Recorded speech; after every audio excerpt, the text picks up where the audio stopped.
Paz do Senhor, Irmandade. Vocês estão bem, gente? Bora lá? Vamos para mais um, capítulo 3 do Evangelho de Lucas. Bora lá, vamos orar. Ó Cristo bendito, obrigada, Senhor, porque o Senhor nos permite colocar os olhos em Ti. Nosso coração está satisfeito em Ti, estamos aprendendo de Ti. Torna isso mais palpável cada vez mais. Que a Tua palavra seja essa luz, essa voz que deve ecoar nas nossas mentes e nos nossos corações. Nos transforma à luz da Tua palavra. É pelo Teu nome que eu oro. Amém. Eita, Jesus maravilhoso. Bora lá? Gente, riscou tudo do outro capítulo, né, gente? Dá vontade de sair riscando tudo. Bora aí. O 3 diz assim, ó. Evangelho de Lucas. Lembra que Lucas está fazendo uma investigação? Lembra disso, né? João Batista prepara o caminho. Isso também está em Mateus e em Marcos. E aqui no 3 diz, no 15º ano do reinado de Tibério César, Pôncio Pilatos era... Vamos virar aqui. Pôncio Pilatos era... Puxar minhas canetas, porque embaixo fica melhor. Melhor para mim. Pôncio Pilatos era governador da Judéia. Herodes era o tetrarca da Galileia. Filipe, seu irmão, tetrarca da Itureia e Traconites. Lisânias, tetrarca de Abilene. Anás e Caifás exerciam o sumo sacerdócio.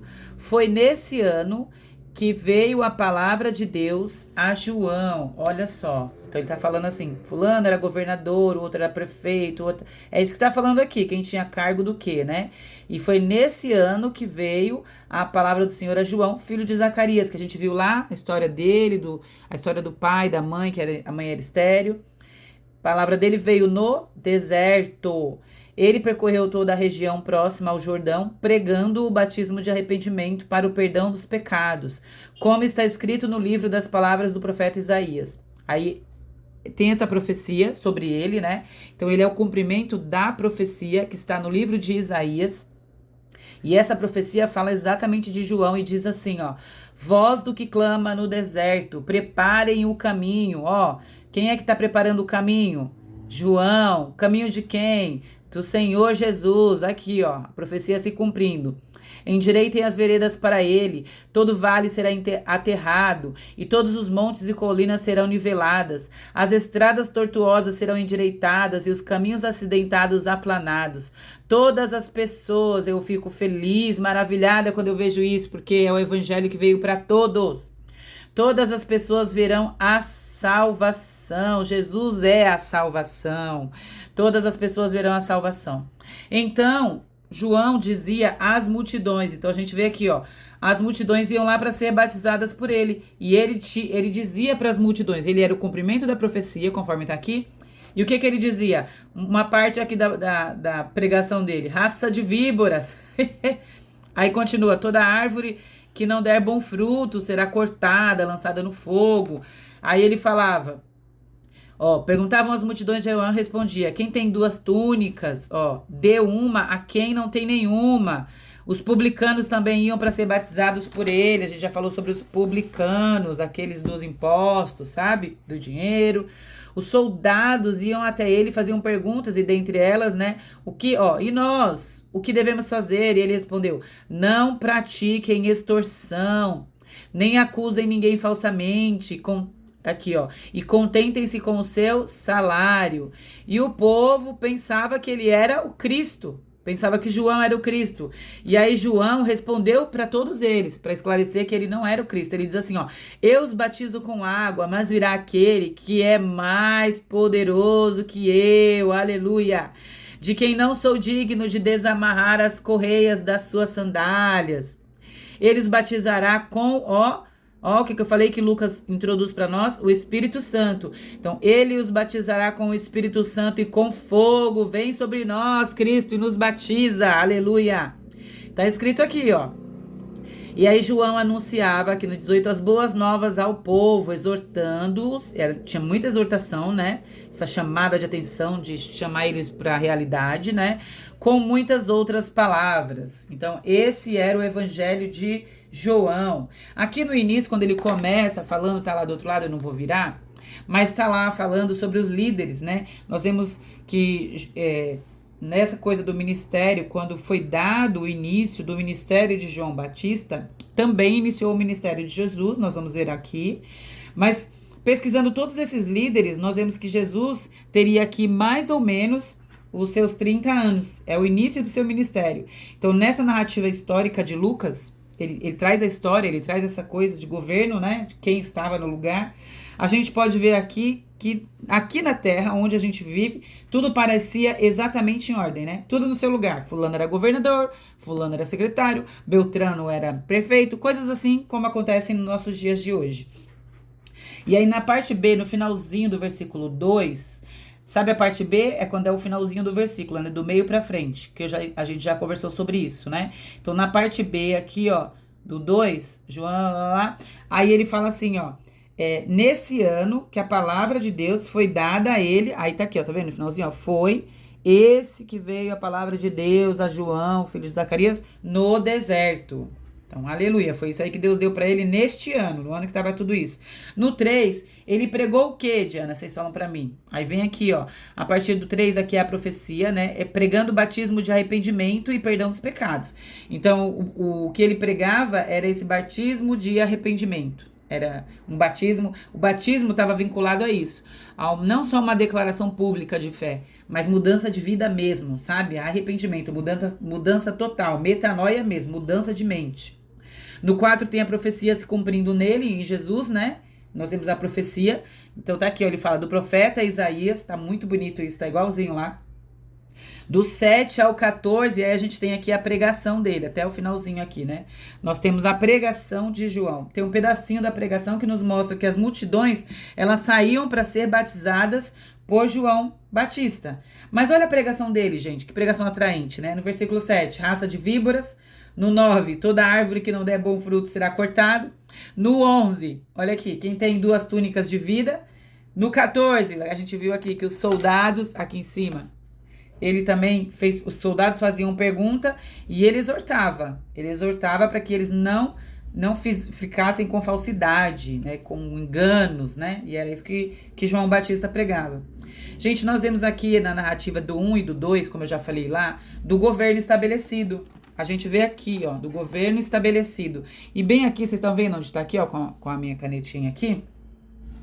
Ele fala de Anás, né? Nessa época aqui, Anás, ele tinha sido deposto do cargo de sumo sacerdote pelos romanos. Caifás é que tinha sido colocado no lugar dele. Mas pela lei judaica, o sumo sacerdote ele tinha que ocupar esse cargo até a morte. Então seria para o resto da vida dele. Por isso alguns judeus ainda o consideravam sumo sacerdote e ouviam ele, né? E como aplicação prática, o que esse texto está mostrando aqui para nós? Um contraste, né? Existe aqui um contraste. Parece tudo em ordem, né? As pessoas estão no governo, em seus lugares, conduzindo tudo, como a gente viu. E aí, as multidões não vão até essas pessoas para solucionar a vida delas. Elas vão para o deserto. Elas saem da cidade e vão para o deserto, um lugar deserto. E para ouvir o quê? Raça de víboras, se arrependam, deem bons frutos. A resposta para a nossa humanidade é isso. Por quê? Porque aqui a nossa humanidade não encontra satisfação em si mesmo. Nós não somos completamente satisfeitos nas nossas próprias paixões, nas coisas que este século pode oferecer, que o mundão pode oferecer. Tem um louvor até que diz isso, né? Que diz assim, que toda vez que eu coloquei os meus olhos em ti, nada mais me satisfaz. E é verdade. Toda vez que eu coloquei os meus olhos em ti, nada mais me satisfaz. É maravilhoso. Eu canto sim, e não tô nem aí se você acha ruim que eu canto. Canto sim, se eu canto bem, se eu canto mal, o Senhor é que me conhece, meu coração. Às vezes não é a melhor nota, né, que vai entregar o melhor louvor, só fica a dica. Esse louvor é maravilhoso. Não tô falando que quem canta mal é porque é recebido pelo Senhor o louvor não, viu? O que importa é o Senhor olha dentro do coração, né? Dentro. E uma vez que eu coloquei os meus olhos no Senhor, eu tenho que pensar nisso. O que é que me satisfaz? Nós somos criados em Deus. O nosso lugar é nele. Aí você pensa assim, mas eu nunca olhei para Deus, eu nunca soube de Deus. Você foi criado em Deus. Primeiro nós somos criados nele. Nosso lugar é voltar para Ele. Por isso que a gente tem uma insatisfação na alma. E essas pessoas mostram isso. Elas iam para o deserto, atrás de um homem vestido todo esquisito, pele de camelo, roupas estranhas, né? Um homem esquisito, e eles iam para este homem. Eles saíram desse lugar perfeitinho de governo, de organização, de tudo que podia ser oferecido. E eles iam lá por quê? Porque a alma deles não estava satisfeita aqui, nessas coisas. E eles iam para ouvir a palavra de Deus. O nosso lugar é em Deus. E por meio de Jesus isso é possível. E era isso que aquelas pessoas buscavam no deserto. Algo que o mundo não pode oferecer. Uma satisfação que só quem já provou, quem já esteve neste lugar, é que pode alcançar uma satisfação de plenitude, de pertencimento em Deus. Isso por meio de Jesus. Quando a gente lê a Bíblia, a gente ouve uma pregação, assiste uma pregação, ou vai a um culto que seja, nós precisamos entender que essa palavra que foi pregada, que seja pregada ou lida, essa palavra nos lê, ela nos convida a mudar, toda vez ela nos convida a mudar, nunca é sobre o outro, é sempre sobre a gente, ainda que a gente seja vítima, né? Não é só conhecer a palavra, isso é religiosidade, tem gente que faz com muita facilidade, é ir além disso, e é isso que Jesus está nos mostrando aqui. Vamos ler aqui o 21 e o 22? Aqui, ó. O 21 e o 22. Porque agora começa aqui só anuncia que ia prender João, né? E aí aqui vem o 21 e o 22. Mas a gente já falou sobre a prisão, sobre Herodes. Tá tudo lá, gente. Vamos procurar os outros vídeos que aí fica mais fácil para vocês entenderem, tá?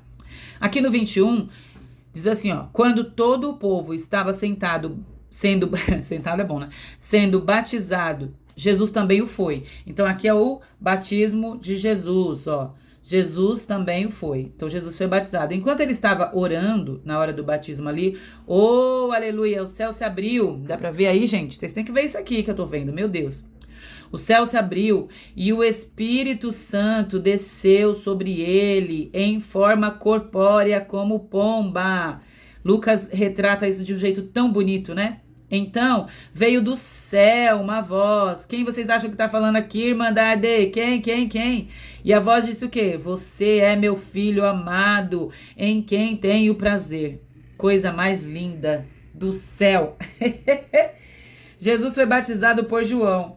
Mas ele fez isso não porque ele tinha pecado. Porque vocês lembram que João pecava o batismo do arrependimento, né?